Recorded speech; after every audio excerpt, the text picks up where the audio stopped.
మాజీ ఐపీఎస్ భార్య తనూజ హత్య కేసులో పోలీసులు దర్యాప్తు కొనసాగుతోంది. నేపాలీ గ్యాంగ్ ను పట్టుకోవడానికి ప్రత్యేకంగా 10 బృందాలతో పోలీసులు గాలిస్తున్నారు. ఐపీఎస్ మాజీ అధికారి వినయ్ రంజన్ నివాసంలో పనిచేసే నేపాలీ ముఠా ఆయన భార్య తనూజను హత్య చేసిందని నగర పోలీస్ కమిషనర్ విసి సజ్జనార్ వెల్లడించారు. నోట్లో గుడ్డలు కుక్కి ఊపిరాడకుండా చేసి ఆమెను హత్య చేశారని వివరించారు. నేపాలీ ముఠాలతో అప్రమత్తంగా ఉండాలని ఈ సందర్భంగా ప్రజలను ఆయన హెచ్చరించారు. అవకాశం కోసం ఈ నేపాలీ ముఠా ఎదురు చూస్తుంటాయని పేర్కొన్నారు. బెంగళూరు, ముంబై, పూణే నగరాల్లో నేపాలీ ముఠాలు నేరాలకు పాల్పడుతున్నారని గుర్తు చేశారు.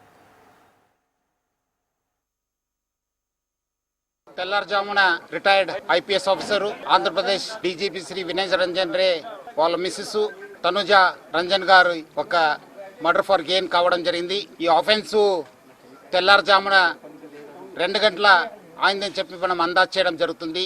దొరికిన ఆధారాల పైన ఇది ఒక నేపాలీ గ్యాంగ్ పనిచేసిందని చెప్పి మనము ప్రాథమిక అంచనా తెలియడం జరిగింది. కొన్ని క్లూస్ దొరకడం జరిగింది. ఆ క్లూస్ ఆధారపైన పోలీస్ టీమ్స్ కూడా వర్కౌట్ కావడం జరుగుతుంది. సో ముఖ్యంగా ప్రజలందరూ కూడా కోరుతున్నాను, మీరందరూ కూడా మీ ఇంట్లో మనం చాలా గత ఒక 2 నెలల నుంచి ప్రజలందరూ కూడా అప్రమత్తం చేస్తున్నాం.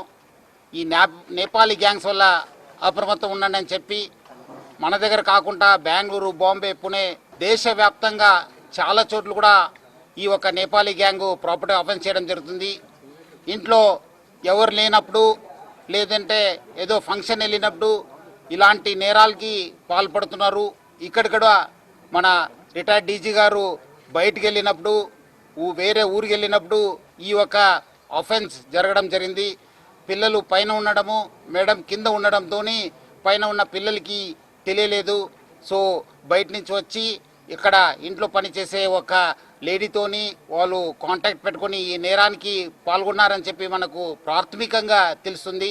మన సీనియర్ ఆఫీసర్స్ అందరు కూడా దీనిపైన ప్రత్యేక శ్రద్ధ పెట్టేసి డెఫినెట్లీ ఈ గ్యాంగ్ని పట్టుకోవడానికి కృషి చేయడం జరుగుతుంది.